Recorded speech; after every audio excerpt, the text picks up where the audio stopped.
A very good afternoon, distinguished guests, ladies and gentlemen. My name is Edmund Lai. I'm the head of Rail Investment Marketing for Gallant Venture. Right.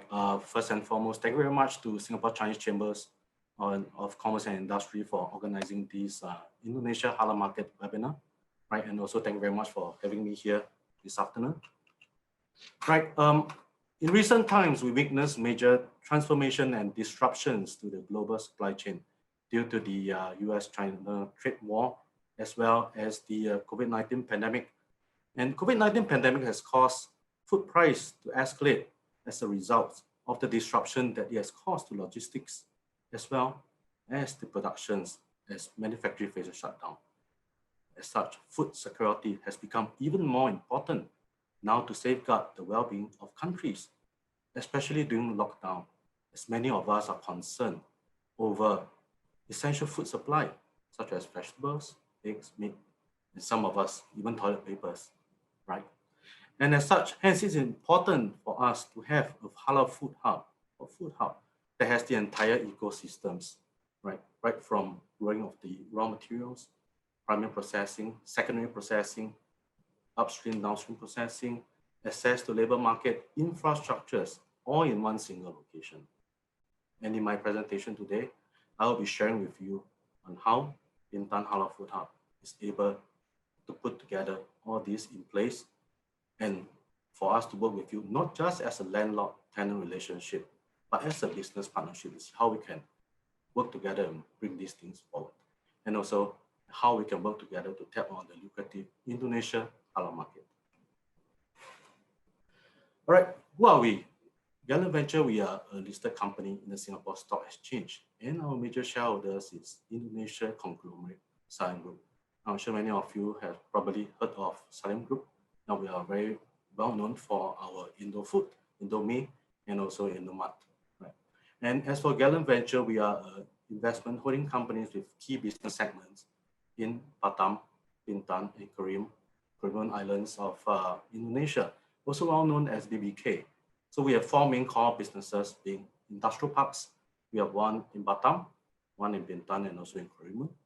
And also, I'm sure many of you have been to Bintan resorts. We are the master developers of the Bintan resorts, and also the operators of the resorts itself. And also we develop properties, both commercials and residential properties, and as well as we generate our own utilities, such as power, water, especially halal, and also wastewater treatment, and also telecommunication across all our projects. Now, how we started our project was through a G2G collaborations between Singapore and Indonesia government back in the late 1980s. Right? As you can see from the slides, this was the signing ceremony on the Economics Cooperation Agreement to develop BBK.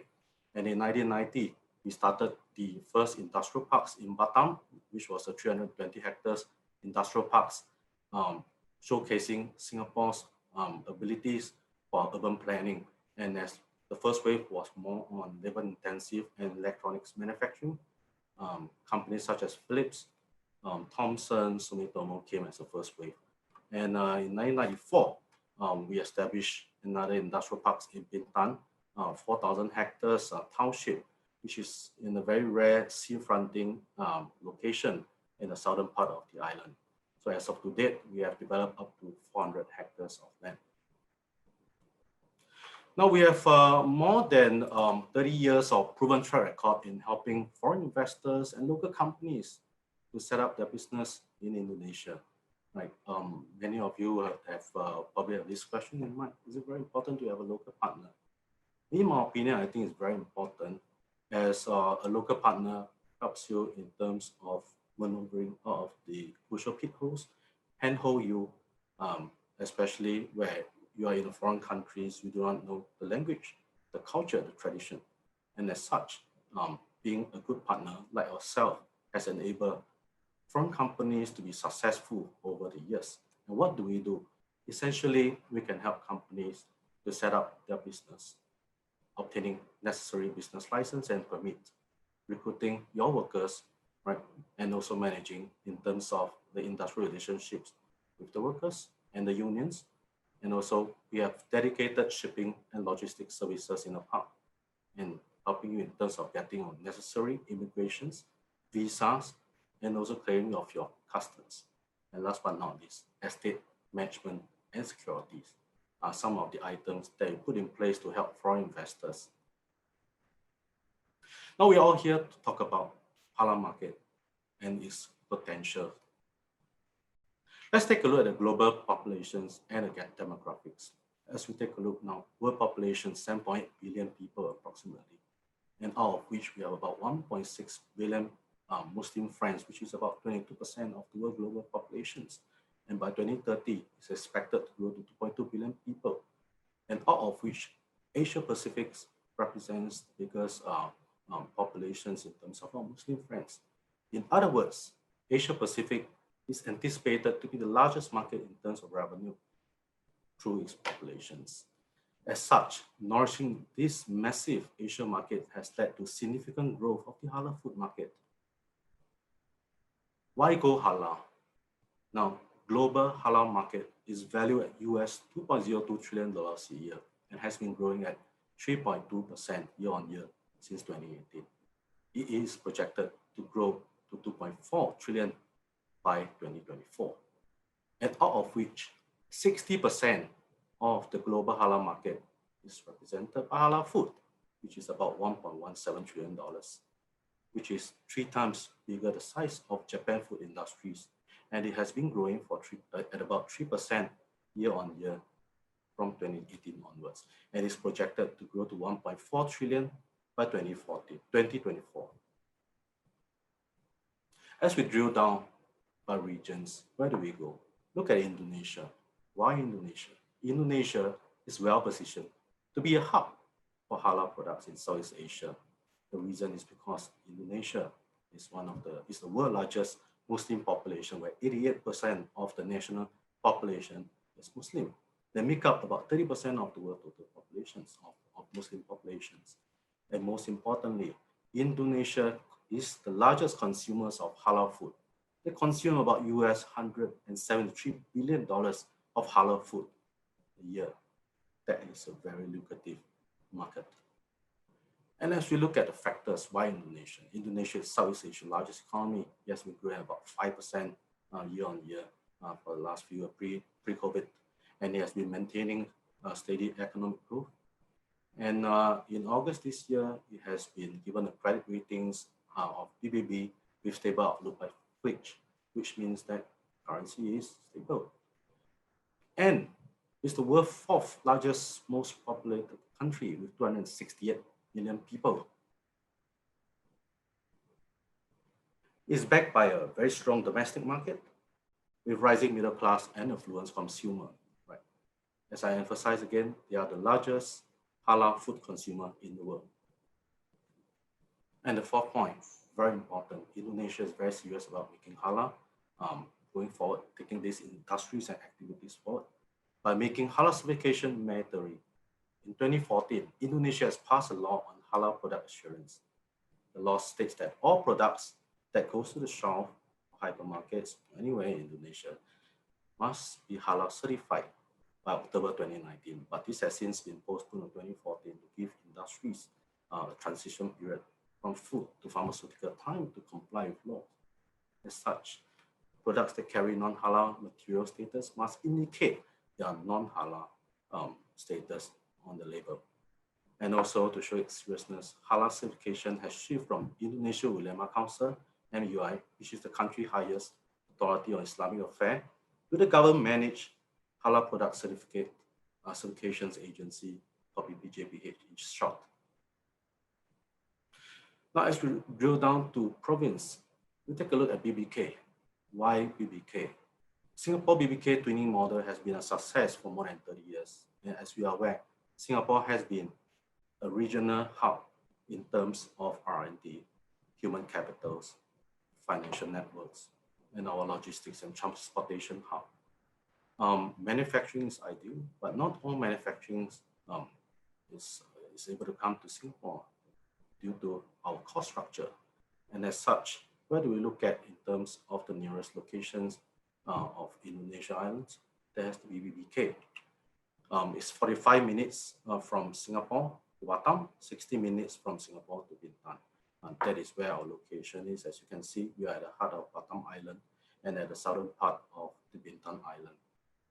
The advantage of BBK free trade zone is that close proximity to Singapore, and also cost competitiveness in terms of labor wage and the rental. Right, the rental, I can assure you, is really very competitive compared to Singapore. And also, being a free trade zone, there's no import tax and value-added tax, which means that the raw materials coming into the free trade zone is tax-free, right? And also, corporate income tax holiday is given for qualifying industries. And last but not least, availabilities of land and workforce is available in BBK, which is very complementary to Singapore. Now, why Bintan Halal Hub? Now, Bintan Halal Hub is one of the 5 gazetted Indonesia halal zone, as you can see. Right, this article is taken from Straits Times in October 2018. That was when we first started the halal zone. Right, this was featured. As you can see, we have our first tenant there, a German company. It's a coconut company, right? The CEO, as you can see, was looking around for a place in this region after going around places, countries like Sri Lanka, Jakarta, Malaysia, Thailand, in search of an ideal location. And they finally settled at Bintan because we found out that we have everything in place. The place is conducive. We have ready-built factories, and the food zone is ready. We have all the software, halal certifications, everything is in place. And most importantly, he's able to tap on the raw materials and the logistic network right to the doorstep of the industrial parks. And since then, his business has been expanding. Now, this is the halal food zone. As you can see, right, right, this is the halal food zone, right? This is his factories over here. He has 4 factories here, right?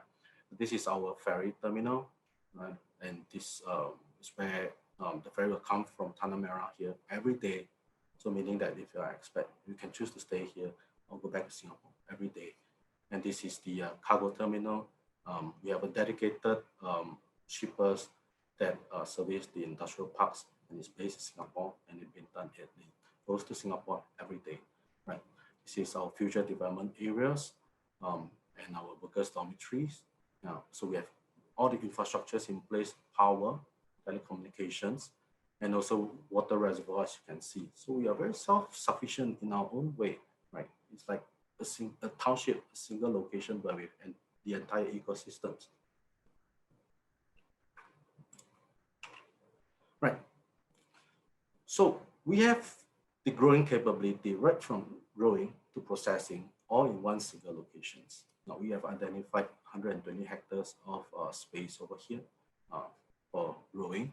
So if you are in the space of agri-tech, we are happy to see how we can collaborate with you in terms of growing, not just as a landlord-tenant relationship. We can see how we can explore growing together and further process it in the zone over here.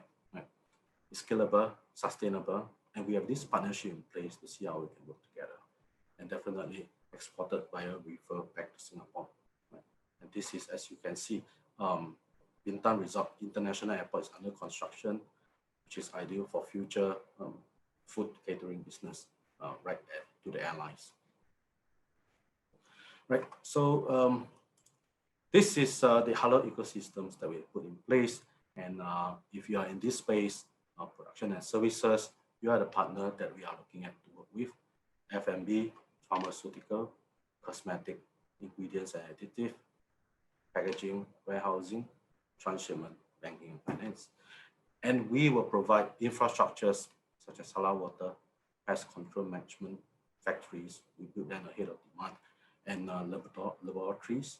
And also we are well supported by the government, MUI, also Singapore government agencies as well. Right, so this is our certificates for halal water. So our our water has been treated to halal standard in the industrial parks.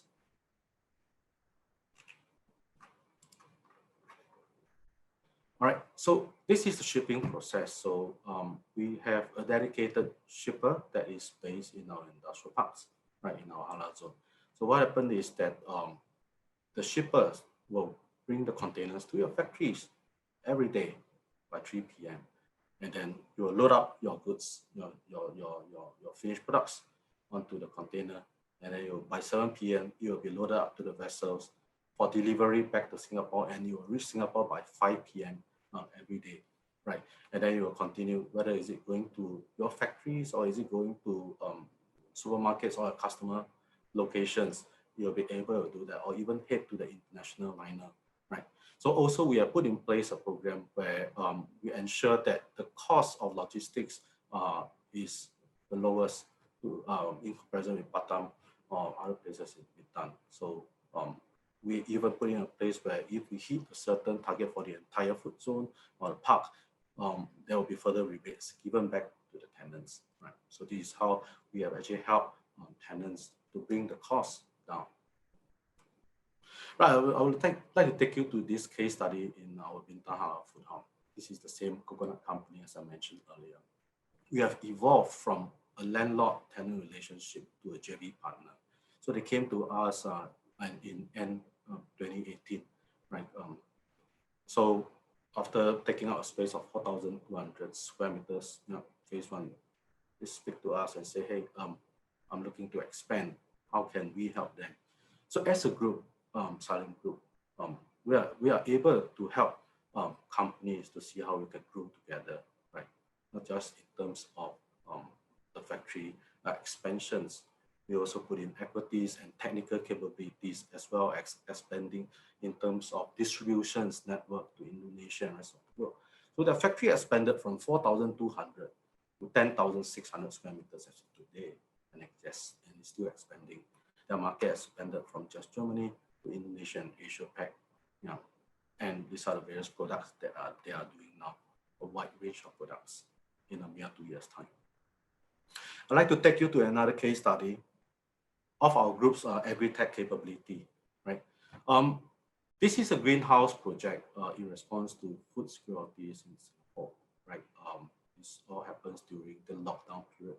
That was in May, right? So as you can see, this project is in Batam, in our industrial park in Batam. This was taken in May 2020. This is a 4-hectare site, right? So during that time, shipment was tough, shipping of raw materials difficult and challenging, hiring workers was difficult, but we managed to organize this together with some contractors to prepare the land, and also the shippers to bring in the goods over, and also to hire the first group of workers to help us, right? So as you can see, this is during that July period when we prepare the land and setting up the greenhouse facilities. This is the completion in early August, where the greenhouse is completed. It's about 1.5 hectares of land, and the growing commenced. This is in August and September phase. That's the growing phase. And in September, we are ready to harvest. And we made our first export to Singapore in mid-September. And here we are, we hit the store, we hit the supermarket right there. Yeah, so this is our capabilities, and we are happy to see how we can work together with you to see whether we can expand this area. If you are a grower, we are happy to see what are the crops that you would like us to grow, or we can grow together. Right. Right. This is another project of ours, development venture with partners, Japanese conglomerate Kobayashi, to develop a technological advanced greenhouse in Bintan Island to grow cherry tomato, as well as an agrotech park over there for Singaporeans and also visitors, global visitors, to see how we can to learn about these technologies. Right. Last but not least, to summarize my presentation, I'd like to say that there's various opportunity in Bintan Halal Food Hub.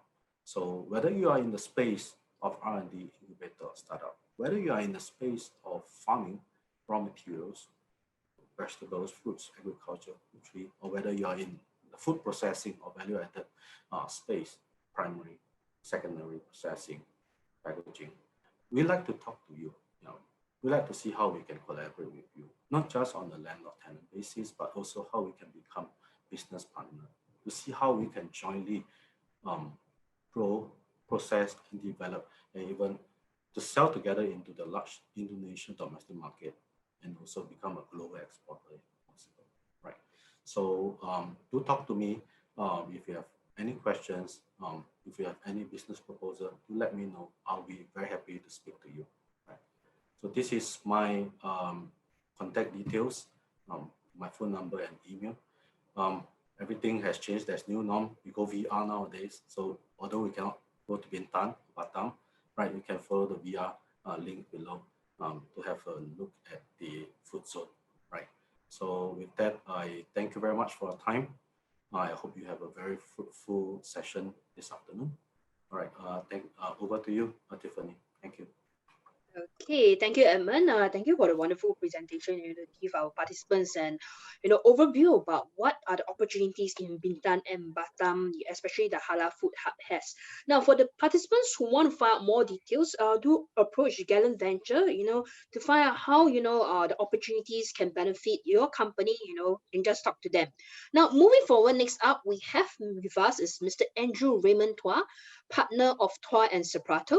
He'll be presenting more about the Omnibus Bill, as well as the current manpower law and compliance issues in Indonesia. So can we have Andrew? Andrew, please.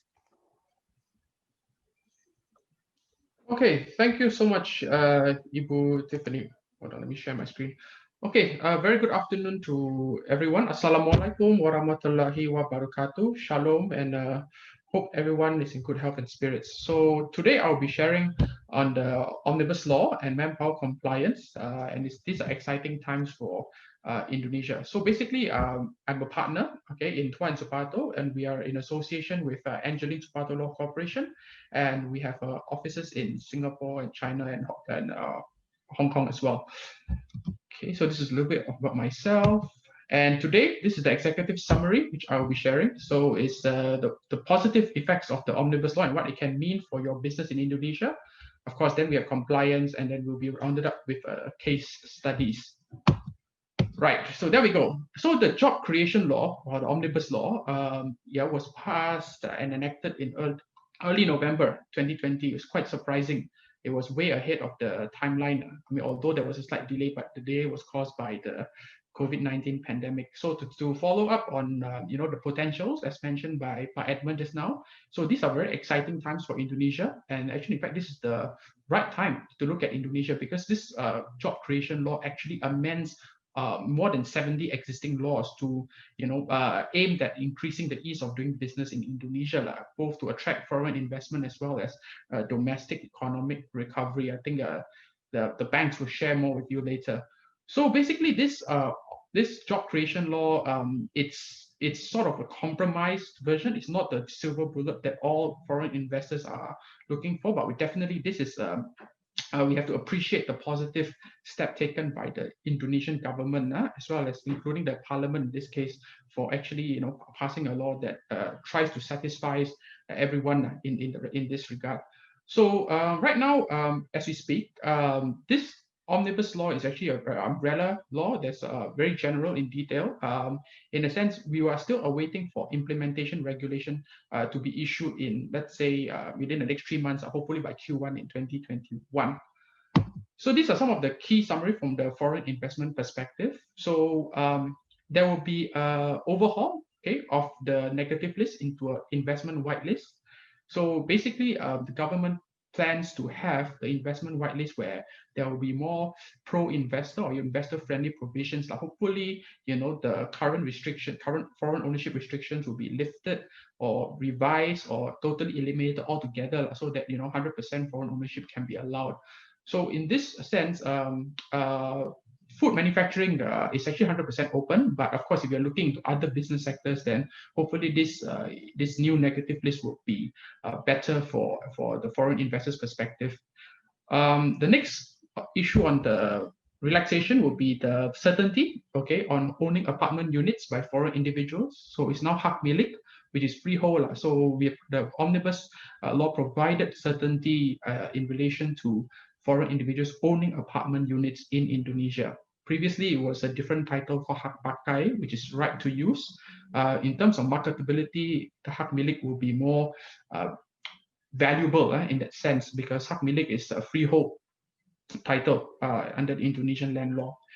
Right. So the next point will be the ease of doing business. So in a sense, a few years ago, the government launched the OSS system. I think it's aimed to be similar to what you have in Singapore, which would be your ACRA.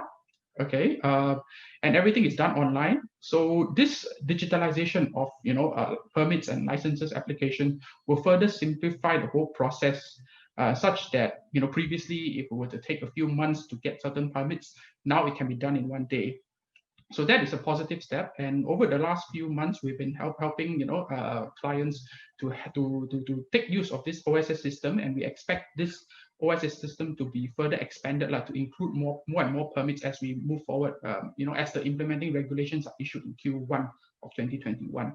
So just to give you an example, this morning I attended a signing meeting, of a closure of a property transaction. So previously, the land title had to be checked done manually at the land office in Jakarta. So with the digitization of this land search, the result was out within 2 days. Previously, it can take easily 2 to 3 weeks just to have the check done.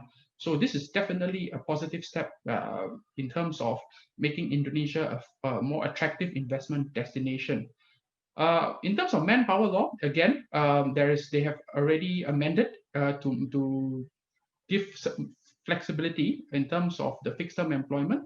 So previously, a lot of investors are, they are more familiar with the fixed term employment as used in their country of origin. In this case, Singapore, yes, I understand that your labor laws are quite flexible in the sense that the employer, are free to use any contract period or fixed term period. So now in this case, the manpower law has been adjusted in a sense to cater for that situation.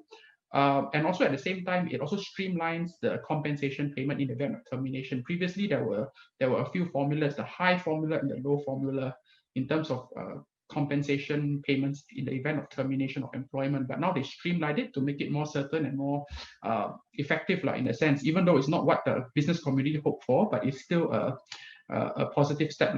In terms of the liability, previously it was 34 months. Now I think they capped it at 19 months, and out of which, the government also does provide certain compensation payment guarantees through BPJS, which is equivalent to your CPF in the event that the workers are terminated. Another positive step is the extension of overtime working hours. So in a sense, previously it was 14 hours. Now they made it to 18 to make it more competitive.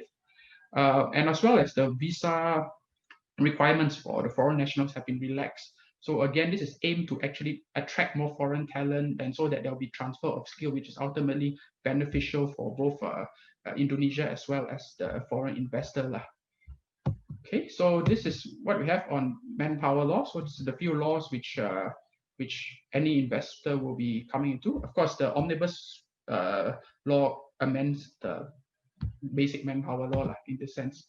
Right, so this is compliance from the Indonesian manpower law perspective. So you have employment agreement. I would like to quickly touch base is that in a sense, the Indonesian manpower law actually regulates what an employment agreement must have.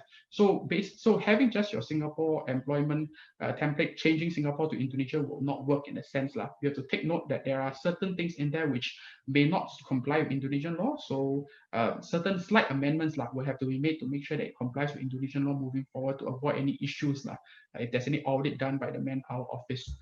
All right. Then with regards to the withholding tax, all right, so it's quite somewhat different from Singapore. So right in Indonesia, when you pay the employee salary, the company is expected or obligated in a sense to actually withhold a certain part as tax payment to the government. I mean, the joke is that the government, there was a joke previously that if the company pays full salary, the employee may decide to choose to conveniently omit the obligations or forget to file the income taxes. right? So then one of the tips I would like to highlight is, like what Edmund mentioned about having a local partner. Yeah.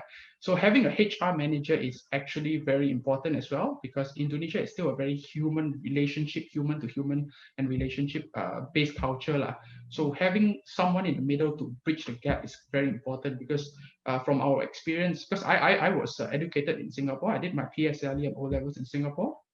So I understand the international and Singapore culture and style of working, but at the same time, I also understand the Indonesian style and culture. So bridging the gap is very important to make sure the business works in Indonesia. Okay, so with regards to expatriates, it's quite, I mean, even though now due to COVID-19 the restrictions, the expatriates are unable to enter Indonesia, but it's still possible to enter Indonesia using the KITAS that you have to apply for it. So let me quickly just go through this steps. Okay, in a sense, for PMA setup, you don't need to have a work permit, but if you're signing documents, then yes, if you're signing within Indonesia, then bank signatory, some banks will require, so you need to look for more investor-friendly banks in this regard. Now, NPWK requirements, let me quickly shed some light on this. So the job creation law actually amends the tax residency status for foreign expatriates who are based in Indonesia. Previously, before the job creation law, Indonesia adopts the worldwide income. So in a sense, even the expatriate is based here, he or she is expected to report, the worldwide income to the Indonesian tax office. Then, then from there may be a risk that the Indonesian tax office may tax the foreign income if there's a difference between the taxation rates at the country of origin and Indonesia. But the job creation law actually addresses this point in such that, for foreigners, they only be taxed for income that are earned in Indonesia. So that's quite a positive step in this regard. All right.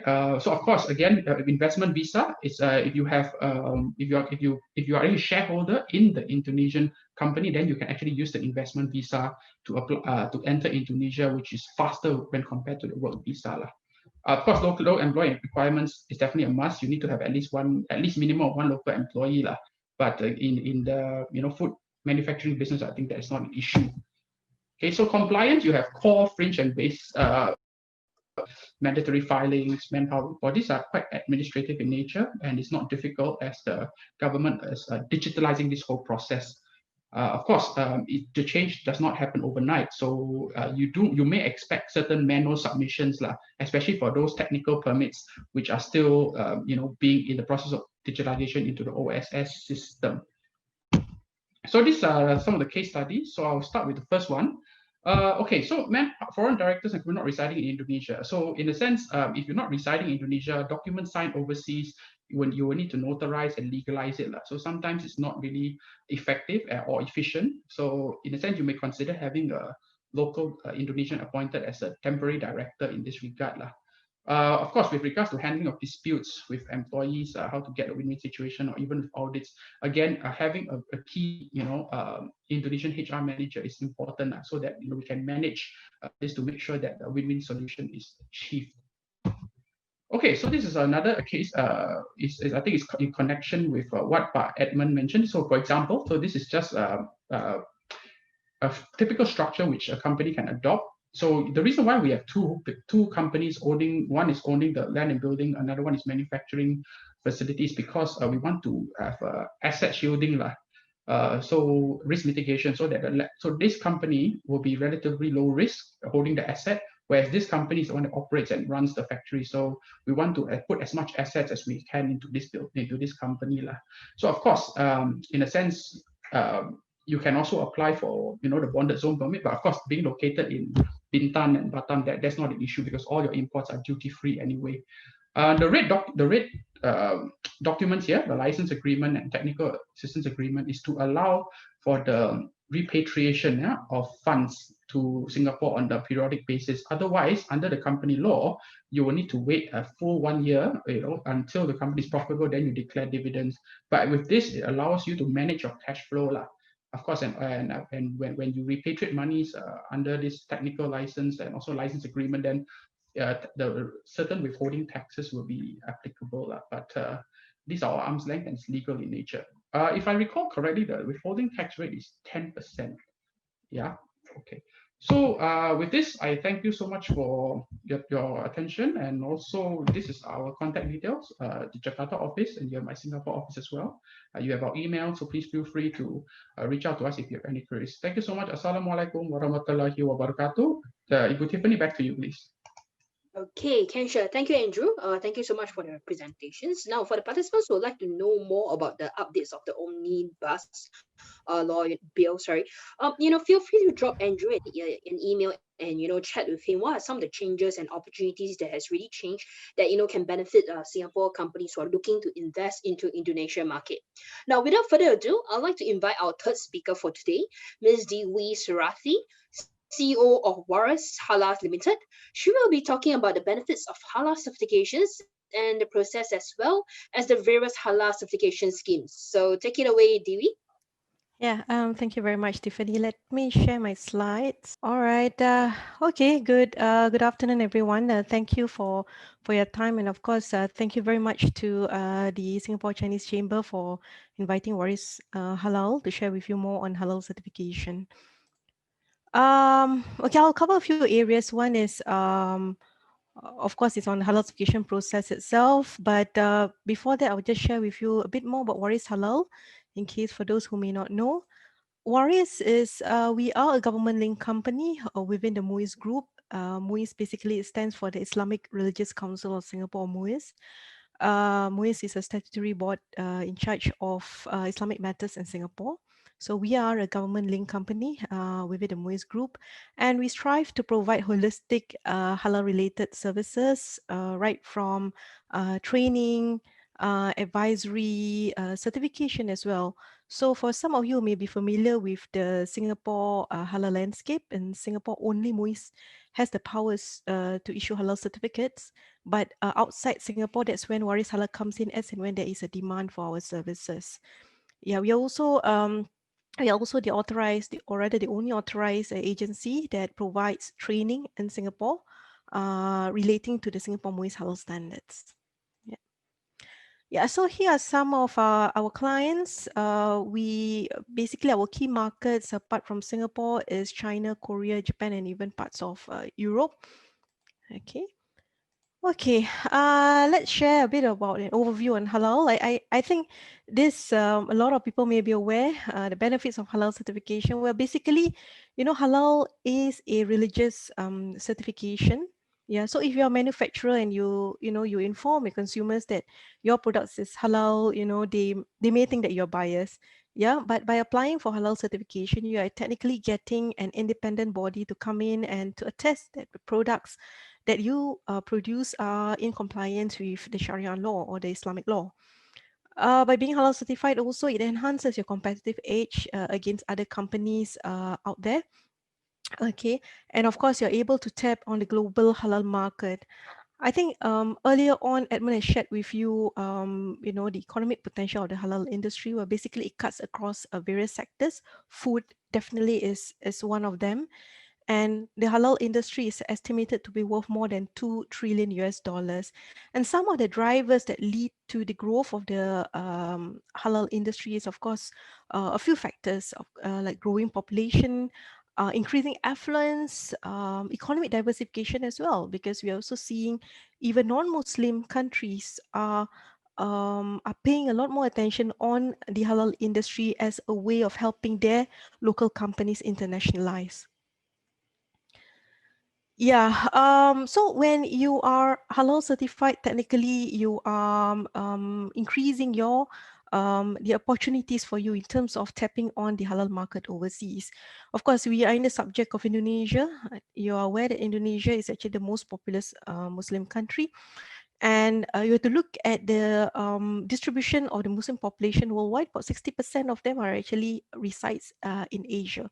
And the other thing that you may also want to take note is that actually more than 20% of the world's population resides in other countries, basically the non-Muslim countries, India, China, Russia, so on and so forth. Okay.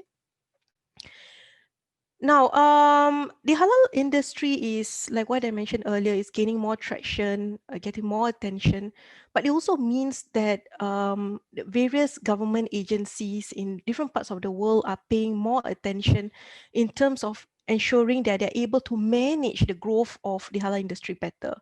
What I mean by manage is that, of course, they wouldn't want any company or any persons to be using the halal logo, passing it off as halal when actually the ingredients may not necessarily be halal. Yeah. So we have seen recently there are more and more countries that have started to impose some kind of halal trade entry requirement. What it means is that for Singapore companies, where you manufacture your products here in Singapore and you want to export to certain countries such as Indonesia, Malaysia, Saudi, Pakistan, and even UAE, you need to have a halal certificate. And if you want to put halal logo on the product, you need to ensure that they comply with the halal labeling laws. So for example, in this particular slide, when you look at Indonesia on your left, as what Edmund has mentioned to you earlier, they have just passed a law requiring food and non-food products to be halal certified. Okay, and for the other countries, Malaysia, Pakistan, UAE, and all, they would require that when you want to put a halal logo on your product, you must ensure that your product is halal certified A, and B, it must not only be certified, but must also be certified by a body that they recognize or they accredit. Okay. Now, understanding the key players in the halal industry, for purpose of simplicity, I'll just call it A, B, C. These are the different players you need to take note of. A is the halal authority or the accreditor. B, businesses like yourselves, and C, certifier.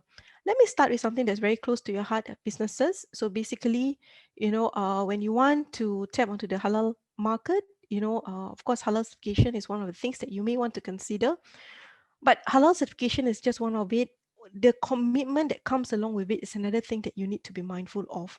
Okay. In other words, the moment you're halal certified, you need to pay very close attention in terms of complying with the halal regulations and the standards that has been set upon you by the certification body, not only certification body, but also the authority, okay, within your country, okay, if there's the authority that, governs halal, or even the regulations that has been imposed in the market that you are targeting.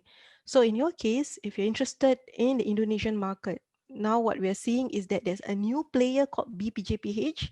It's a government agency that has started to govern the halal industry, because in the past, okay, before the law 33/2014 was enacted, the powers of halal certification reside with Majlis Ulama Indonesia, which is actually a non-government organization. So there have been some changes in the Indonesian market.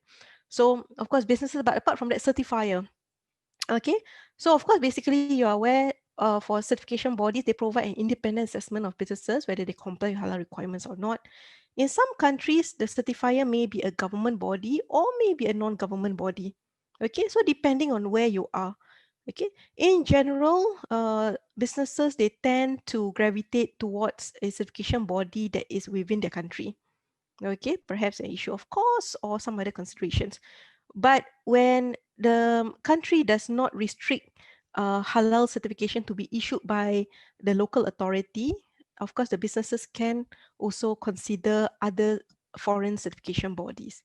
Okay, so apart from the halal certifier, so you have businesses and then followed by certifier, okay, that actually check on these businesses. Another player that you need to be mindful of is the authority or the accreditor, the accreditation body. Now, what we are seeing is that more and more halal accreditation bodies are being formed. Now, why is this so? Because frankly speaking, I've been in the halal industry since 2003 or so. Back then, there was hardly any talk about a halal accreditation body. It's always about halal certification bodies.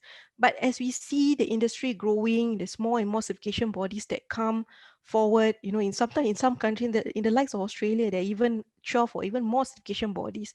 So there need to be a kind of authority that actually accredit them to ensure that they comply with certain practices and processes. Okay. Okay, so let's take a look at the Singapore Halal certification. Why do I want to touch on this? Because I understand that a lot of you are actually Singapore-based companies and you're interested to penetrate the halal market. Halal certification is one of the things that you should consider. Okay, so what about halal certification in Singapore? It's a voluntary certification. It's not licensing. So basically, you have an option whether to apply for halal cert or not. The powers or the authority for halal is with the Islamic Religious Council of Singapore, MUIS. In other words, there's no other body that can certify in Singapore without MUIS's approval. Okay, and halal certification is tightly governed under Section 88A of the Administration of Muslim Law Act. Okay. So the halal certification process is quite simple and it's quite standard, as you see if you were to compare against various other certification bodies. But in the case of MUIS, starting off with the application, of course, when you want to apply, one of the things that MUIS would actually require out of you is that you must read the halal certification conditions. Not only must you read, before you apply, you must comply with the halal certification conditions. And why I say this is because the moment you apply, okay, and that within a few days, they will actually come and conduct an audit on your premises. So you are already required to comply with the requirements, because if you don't, then they will issue what we call it like shortcoming or request for action, and that would actually prolong a certification period. Okay, so of course, certification is done online via the Go Business portal. Okay, during the processing itself, okay, you need to take note of this. There will be a desktop audit that will be done by the MUIS auditor. Basically, they will ask you for certain documents. They will look through your application that you submit via Go Business portal. And then once they feel that things are okay, all right, they will actually arrange to conduct a site audit with you. Yeah, and a site audit would entail things like they would need to interview the halal team. They will need to, walk around and ensure that whatever that you submit in your application tallies with what's on site. Okay, if there are some shortcomings or certain things that are, certain missing documents, then they will put up a notification called a request for action. They're required to comply with it, to rectify it before your application can actually be approved. Okay, and certification is actually issued between 1 to 3 years, depending on how many years you apply. But in addition to that, there's also other considerations that MUIS considers, whether to issue you 1, 2, or 3 year certification. Okay. Now, of course, post-certification, and this is something that is most difficult, I realize. The moment companies are issued a halal certificate, they'll feel that, okay, that's it, they have done everything. But really, it's just the beginning. Okay, because you are required to comply at all times, and MUIS will conduct periodic inspections, which is typically unannounced. Okay, and you need to be mindful that there's these checks that will be done at your premises. Okay, of course, if there are any changes to your ingredients or any changes to naming of your products, so on and so forth, you need to submit a change application. You cannot wait till the end of your certification period and then you submit. Okay, yeah. So of course, renewal application needs to be submitted just before the expiry of your certificate. Okay. So MUIS halal certification conditions, actually it's quite a long document, but for the purpose of simplicity, I just put it in 3 P's. One, I call it the product. Basically, all your raw materials must be halal. Okay, and must not only be halal, you must substantiate it with supporting documents to confirm that your products are halal or your ingredients are halal. Okay. Second are people. Okay, you need to ensure that you have the right people, competent people, to ensure that they are able to comply and help the company comply with the requirements.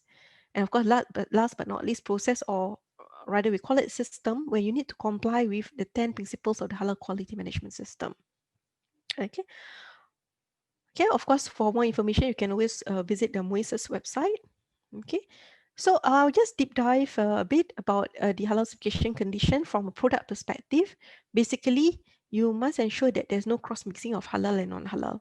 Okay, and how you actually do it, it really depends on the nature of your business.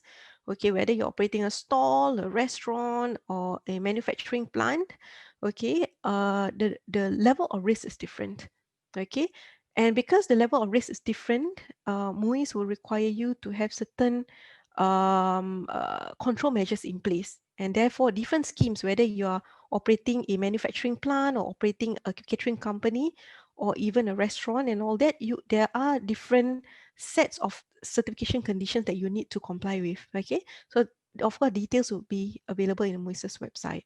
Okay, but of course the other thing that you need to be extremely mindful of is raw materials must be packed, sealed, and labeled. Okay, now you have to bear in mind that traceability, for some of you who have gone through the certification process, with together with MUIS, they impose, or rather they focus a lot on traceability. Okay, I have had questions, by companies, and they say that, hey, okay, I have a product and my product is manufactured in France. I want to bring it to Singapore. Can it have a halal logo? Okay. Firstly, I tell them that, of course, when they approach MUIS cannot issue the halal certificate because MUIS's mandate is just local. Only local Singapore companies can be certified halal by MUIS. But if it's in Italy, for instance, then you need to get another certification body in Italy or another certification body to certify. Because halal is basically very much based on traceability, is not an end product analysis kind of thing. You cannot test a product, an end product. Okay, maybe you test for ethanol content, you test for you do an animal speciation test or whatsoever, and then you determine, oh, this is halal. Because there are a lot other considerations in halal. For example, if you're using meat, the meat must be slaughtered by a Muslim slaughterer. Okay, how do you actually test that? There's no way that you can actually test. That's why certification comes in. That's why also traceability also comes in. Okay, so raw materials must be packed, sealed, and labeled. Okay, to ensure, to give auditors the confidence that your ingredients are all halal. Okay, and yet earlier on I mentioned to you your raw material must be halal. It must also be substantiated with relevant documents. And what I mean by that is that, of course, there are different types of documents that you require. Okay, ideally, okay, your ingredients have a halal certificate that is issued by a body that is recognized by MUIS. Okay, but it may not be, that may not be the case in a lot of situations. Why? Because Singapore, imports 90% of its food. Yeah, a lot of the ingredients that we see, during the course of my audits and all that, I see that a lot of the ingredients are also not halal certified. And then that's when you have to fall back on other relevant documents, whether it be a halal questionnaire or a laboratory analysis report or product specification, just to give the auditor assurance that your ingredients are actually halal. Okay, so you can refer to this table, which is actually already embedded in the halal certification conditions. Okay. So I've covered products. Just now I'll go to people. Okay, so within the MUIS halal certification conditions, you need to form a halal team. How many people is there in the halal team? The MUIS requirement or condition does not stipulate. It really depends on how big your company is. Okay, but preferably not one. Two or more. Why I say not one? Because you need to ensure there's certain kind of check and balance internally. Okay. And in addition to forming a halal team, you must also engage at least 2 or 3 Muslim personnel, because why? Halal is a religious certification. Okay, there is actually a religious obligation or that is required out of the Muslim staff to ensure that the ingredients that they use are in compliance with Sharia law. Why I say 2 or 3? Really, it depends on the type of scheme. Because if you're operating a catering company, which is deemed by MUIS as a higher risk kind of establishment, then you need to have at least 3 Muslim staff. But in general, if you're operating not a catering company, then you need to have at least 2 Muslim staff. And of course, attend a mandatory halal training program. Okay, this is required because to ensure that you are familiar with the halal certification requirements. Okay. So of course, the type of training that is conducted, it comes in various forms depending on your preference. What Waris has organized, we have classroom-based training, blended learning, mobile learning, and even full online learning programs. So basically, there's no excuse not to learn. All right. So we try to make it easier for the industry players. Okay, next, the third type of third category of conditions, talk about products or the system, we call it. So if you're very familiar with ISO or with HACCP for that matter, the halal quality management system is very similar as well. So basically, you need to establish a halal system within your company, okay, as one of the prerequisites for you to qualify for halal certification. Okay, and this comprises 10 steps, and this includes things like establishing a halal team. You need to also, construct a flow chart and identify where are the threats and what are the control measures. And subsequently, also you need to have proper SOPs in place in terms of how you ensure that there's monitoring, proper monitoring, corrective actions, so on and so forth. Okay. Now, I've touched a bit about the Singapore Halal certification, but I thought I would just like to also go into the Indonesia Halal certification because I understand that some of you may actually have intention to perhaps set up a plant whatsoever in Indonesia. So if you want to set up a plant in Indonesia, then definitely you have to comply, you have to apply for halal certification with the relevant authority. And in this case, it's called BPJPH, and you need to comply with the requirements. Okay, so a bit about the Indonesia halal certification. You have to be mindful that there are actually a few players within the Indonesia's halal certification framework. Of course, one of them is BPJPH, which is the government body that has just been formed in 2017 to issue halal certificates, okay, and regulate the halal industry in Indonesia. Okay. Apart from that, there's also the what we call it HIA, Halal Inspection Agencies. So BPJPH actually rely on the inspection agencies, and these inspection agencies, they can be educational institutions or some other non-government organizations, that actually provide this kind of inspection services. And of course, the other party that we need to know of is Majlis Ulama Indonesia. So for yes, some of you may be familiar with Indonesia Halal. Majlis Ulama Indonesia was previously the one issuing halal certificates. But now, because of some restructuring within Indonesia, Majlis Ulama Indonesia's role has been changed. Okay, is no longer doing certification, but rather its role basically is with regards to issuing religious rulings. Okay. Yeah, I thought this process just give you a snapshot of what are the roles or the various agencies in the Indonesia halal certification process. Yeah, starting with the application, of course, this is where the companies come in. Okay, and then they need to submit the application to BPJPH, who will actually look through your documents, see whether there's anything missing or whatsoever. Okay, and then subsequently, BPJPH also will confirm with you, which inspection agency and all that, that will be conducting the audit within your premises. Okay, and then subsequently, once that is done, the HIA, the inspection agency, will actually conduct the examination, the audits, and also do a test on your product as and when necessary.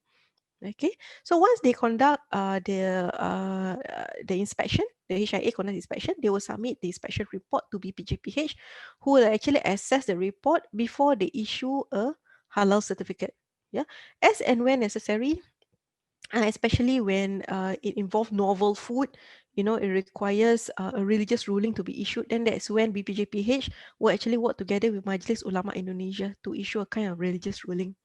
Okay, of course, last but not least, the issuance body is BPJPH. Okay. Yeah, I think this one, some of it has already been covered earlier, but suffices for you to know that the halal certification as a mandatory requirement in Indonesia is already enforced. But because Indonesia being a big market, and I think through the socialization process of the law, I think businesses feedback that they need more time. So because of that, there is a transition period whereby as of by 17 October 2024, okay, companies in Indonesia, they need to apply for halal certificate, and not only those in Indonesia, but if you're exporting to Indonesia, you need to ensure that your products, whether it be food or non-food, to be halal certified. Okay, but okay, food, they're starting out with food and non-food, but there are also other product categories such as medicine and medical devices, and that one will have three different what do you call that deadline, okay, for them to comply with halal certification. 2026, 2029, 2034. 2026 is basically for traditional medicines as well as health supplement. Okay, 2029, if you're dealing with OTC, over-the-counter kind of medicines, and 2034 is for prescription medicines. And for others, health supplies, non-medicine, so on and so forth, is by 2026.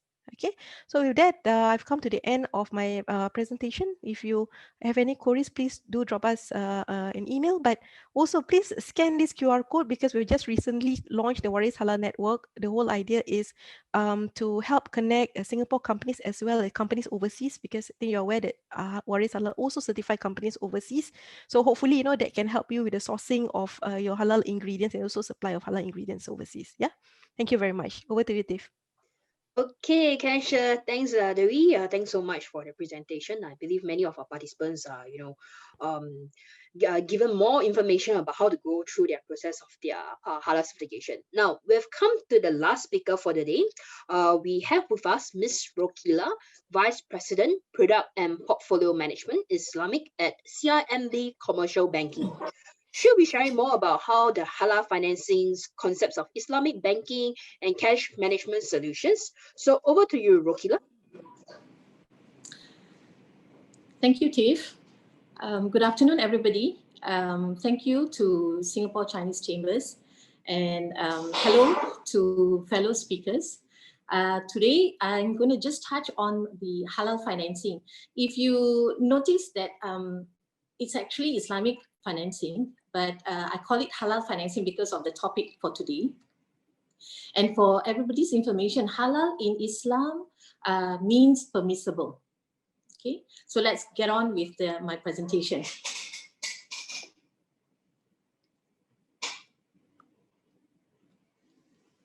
Okay, a little bit about CIMB Group. I won't take too long on this. You'll find this on our website. We have 35,000 staff, and we service more than 15 million customers. And we believe we have very strong presence in ASEAN.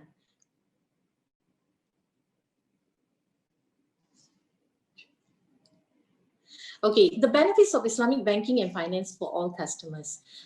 Just to share with everybody that in banking Islamically, actually you have three main benefits: competitive sources of funding, diversification of funding sources, as well as profiling purposes. So for today's event, where I'm sure most of our audience would like to explore into going into halal business. So what we want to put to everybody is that we can also offer the Sharia compliant or halal financing to spur your business further.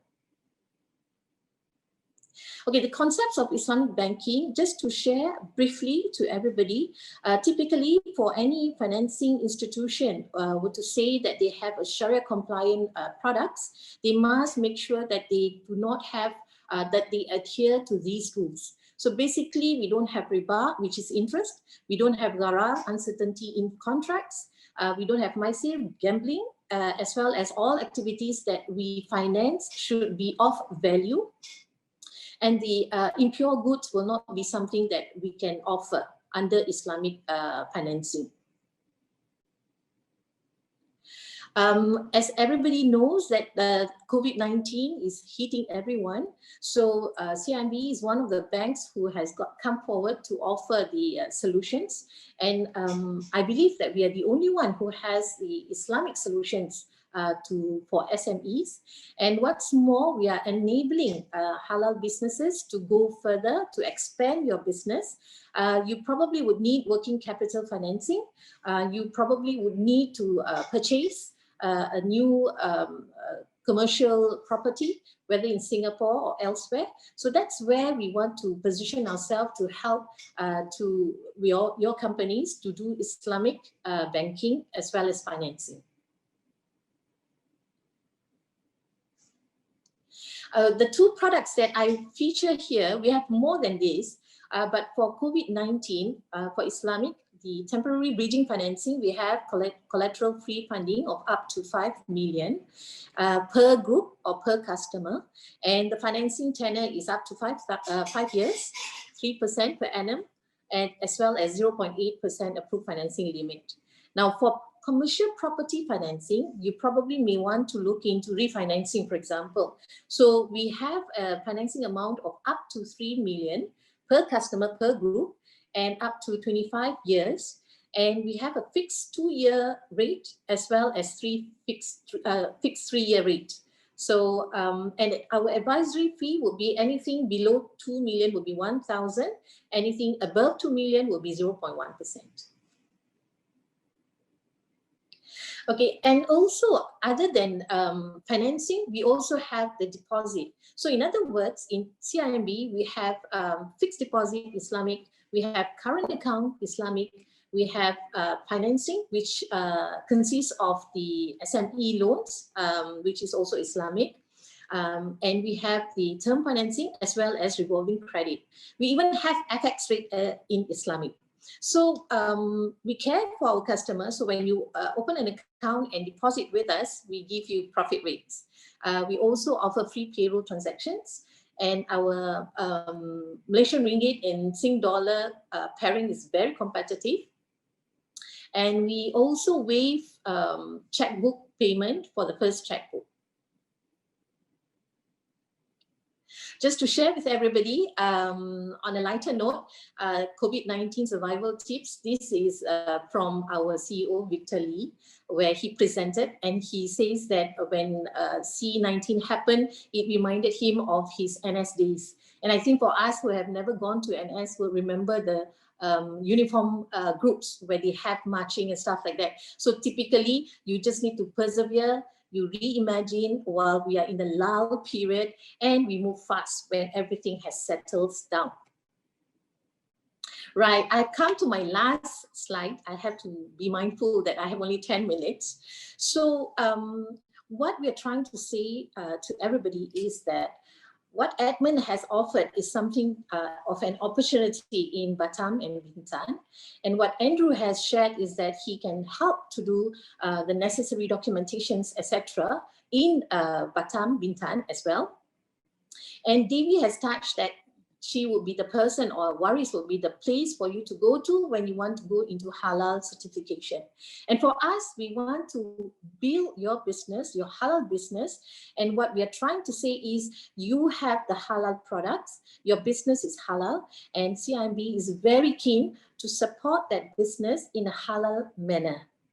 So I've come to the last page already. Do scan and scan in our QR code and answer the simple questions. And we're very happy to reach out to you and discuss further on your business needs. Thank you. Over to you, Tiff. Okay, Kensha, thank you, Rokila. Thank you so much. Now, we have really come to the end of the presentation, and we're going to start off with the Q&A session. Now, for those of you who would like to receive the presentation deck, do note that we will be sending it to all the participants who have attended this webinar session for today's event. So without further ado, let us welcome back our four speakers for the Q&A session. And we are also happy to have with us Mr. Mark Hing, Manager of Sales Management, Cash Management at CIMB Bank Singapore, who will be joining in with us for the Q&A session as well. And we also have with us Ms. Deborah Dayani, AVP of Brand and Communications at CIMB Bank, who will be joining us as the moderator for the sessions. Now, if you have any questions for our speakers, feel free to submit them by clicking on the Q&A button at the bottom of the screen and type in your questions. Do note that as we have limited time for the Q&A sessions, we will not be able to answer all questions. Thus, we seek your kind understanding that should your questions not be able to answer during these sessions, please contact Gallant Venture, Chua and Soprato, Waris Halal Limited, and CIMB Bank directly with their contact details featured on the screen, or email SCCCI and we will forward your inquiries to them too. Now, let me pass off to the time to Deborah to start off with the Q&A session. So Deborah, please. Hello, everyone. Welcome. So we have some questions in already. Let's just dive straight into it. Our first question is actually for Andrew. The question is from Bashir. He's asking, how long does it take to register PT in Indonesia? Right. Thank you, Ibu Deborah. Bashir, so, okay, to answer your question, if under ideal circumstances, if the documents are complete, the PT can be done in 1 day. So recently, I've helped a client establish the company in 2 working days, including getting the NPWP, including getting the OSS and the likes. So with regards, I saw you have a question as well. I said I would answer this live. So in a sense, in 2019, registering a PT takes about a year. Yeah, maybe there may be some on-the-ground issues that we're not privy to, so we're unable to really comment in depth as to why it's taking so long. But from our experience, everything should be done in less than a week, lah. So hopefully, that will help you address your query. And if you would like to have a separate discussion, please feel free to contact me, and we can take this offline and discuss separately. Thank you, Pak. Thank you, Ibu, for posing the question. Thank you, Pak Andrew. Our next question comes from AWK, and the question is, what is the difference between the Singapore Halal and Indonesia Halal? And there's a sub-question as to why is Muiz Halal not recognized by Indonesia's Halal department? Perhaps this is for Dewi to answer. Dewi, please. Yeah, thanks, Deborah. I see a number of similar questions relating to recognition of Muiz's halal certificate. But I thought I just want to start off by sharing with you the current context. And the current context is that the Singapore halal certification is actually recognized under the MABIMS agreement. And MABIMS technically it stands for the unofficial meetings of religious ministers in the BIMS countries, Brunei, Indonesia, Malaysia, and Singapore. So every year, the religious ministers, and in our case is Minister Masagos, as well as senior officials in MUIS would convene a meeting together with their counterparts, religious counterparts in Brunei, Indonesia, and Malaysia. Okay, so under the MABIMS agreement, there's this mutual kind of agreement that will recognize each other's certificate. So whatever companies that certify in, that are halal certified by JAKI, MUIS will recognize, and vice versa. And similarly also for Singapore and Indonesia, whatever that MUIS certify in Singapore, it would be recognized by the Indonesians and vice versa. Yeah. But however, as per what I've shared with you earlier, is that there has been some changes in the Indonesian halal landscape with the formation of BPJPH. And because of that, from what I understand, MUIS is already in close talks with them to revisit this matter on recognition. Yeah, because with the law, it's not only just BPJPH that's been formed, but also there's a new recognition framework. And that actually involves two levels. One is MUIS will need to enter into some kind of MOU, mutual, what do you call it? Yeah, MOU. Subsequent to MOU, there need to be an MRA. Okay, yeah.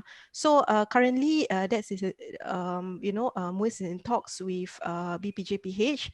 And if you were to ask questions like, that MUIS halal certificate is currently not recognized, perhaps I would like to appeal to AWK to raise the matter directly with MUIS and for them to better understand what's the reason behind it. Because there has been some situations whereby it could be perhaps just an issue of documentation, or it can be some kind of misinformation or whatsoever. So best to raise the matter to MUIS that they can study it, and then MUIS can contact directly with the relevant parties. Yeah. Then I've also, AWK also raised this question of what's the difference between Singapore halal and Indonesia halal. In general, there are a lot of similarities. Okay, then, but of course, different countries actually have different fatwas. Fatwas referring to religious ruling. So, for example, like the ethanol content of one country versus another, it may differ, perhaps just by 0.5% or so. So, those are some of the differences. And I think it's not only unique to the halal industry; it's also for the food labeling, whatsoever. So, if, for example, you want to export to a particular country, X country, you definitely will need to comply with their own requirement. Yeah. So I would say in general, it is the same, very similar, but there are some differences. And some of these differences will be in terms of perhaps allowable limit for alcohol, will even be things like separation of halal and non-halal. So for example, in the case of Singapore, they allow halal and non-halal products, to be transported in the same van or in the same vehicle. But for the Indonesians, they don't allow that. Yeah. Okay. Yeah, I'll be more than happy to talk to AWK or some others, if you want to get more information on what are the differences and similarities. Yeah, thanks, Deb. Thank you, Dewi. Let's just go straight to the next question. It's from TS. I believe, Edmund, this would be for you. TS is asking, is it easy to source for manpower in Bintan or Batam? And what is the average manpower cost there? Thanks, Deborah. So definitely, it's very easy to find manpower in Batam and Bintan, right? In fact, this location is for labor-intensive manufacturers. If you are one, do look no further, because Batam, we have like 1.5 million people right now, right? Compared to our Singapore, we have probably like 5 million people, but in that island itself, we have 1.5 million people, right? When we first started the industrial park back in 1990, the whole island has probably less than 100 people. So we have to recruit from different provinces, Sumatra, from Java, and over 30 years, what happened is that they already formed family nucleus, which means that they are staying there in Batam itself and Bintan itself. So it's definitely very easy to find workers. Now, I give you another example. I have a tenant in Batam, right? One day, there was like 1,000 people crowding the factories. Oh, so what is happening? We thought, oh, is there some labor issues? What happened is that they advertise for workers, operators, and that is the amount of workers that is actually applying for jobs. Yeah. So just to answer your question, getting manpower is definitely not an issue in BBK.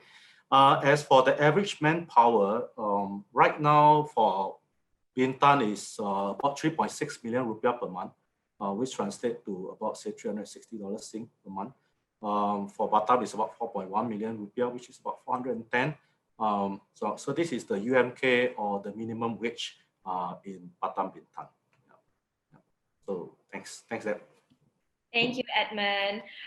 We actually have another question from TS, but I believe this is more for Rokila and Mark. TS wants to know if I want to start a separate halal food business from my current F&B business, do I need a separate Islamic banking to facilitate the newly startup halal business? Hello, yeah, Mark here. Rukila, will you be answering or do you want me to go ahead? You go ahead on the cash management and then I'll take care of the financing. The financing side. So for the cash management, right, if you would like to start a halal business, all you have to do is just to open, I think Rukila presented just now in her slide, on the BizGo Islamic account. And then from then on, once the account is open, she can proceed with her financing side. Yeah, so it's actually quite straightforward. You don't have to set up a separate entity, basically. Yeah. Okay. Is it okay? For financing, basically we would go through the normal checking on your financials and stuff like that, and risk, etc. So if you are already present in Singapore and it is more of for your expansion program, then we can see how we can support that facility. Whether you need to have a new financing, naturally is a new deal, new borrowing for you. So everything, the contracts, the process and all that will be Islamically done within CIMB. So we can discuss that further. Yes, it's possible. All right. Hope that answers the question. Yeah. Thank you, Rokila and Mark. I think we have time for one last question, and that's from Adeline. She wants to know, how will the mandatory halal certification affect non-halal businesses in Indonesia? So for example, if a non-halal business wants to import non-halal ingredients. I believe, again, this question is for Dewi.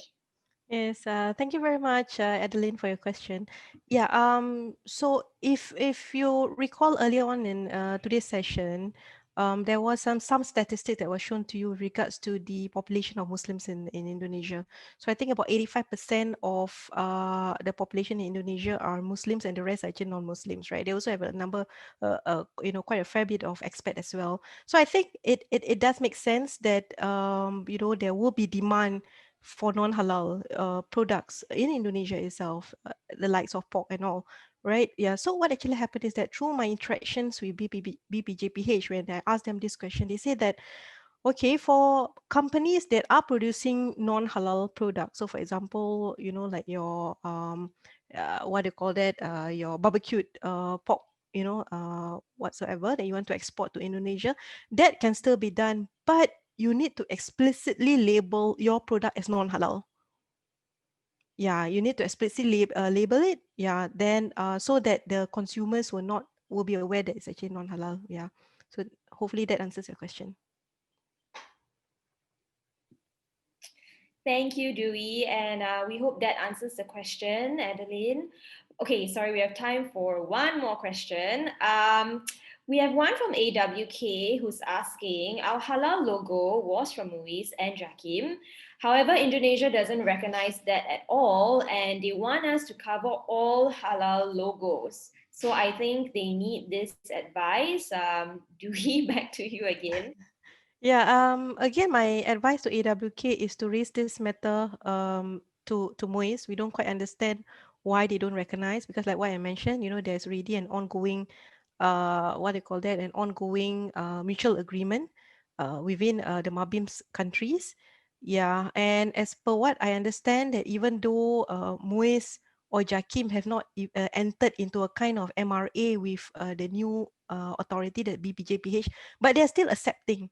They're still accepting the certificates from MUIS, from JAKIM, and even the Majlis Ugama Islam Brunei. Okay, because under this Mabim's framework. Yeah, but I can't really comment on why you were advised to do as such, but please, escalate the matter to MUIS for the advice. Thank you. Okay, thank you, Dewey. We've come to the end of the Q&A session. Thank you everyone for your participation. Rest assured, if we did not manage to reply your questions, we will get back to you via email. So thank you. We hope you enjoyed the webinar. Tiffany, over to you. Okay, Ken, sure. Thanks, Deborah. Thank you, everyone. Now, a big thank you, especially to all our speakers, Edmund, Andrew, Dewey, Rokila, Deborah, and Mark for their time and valuable sharing for today's session.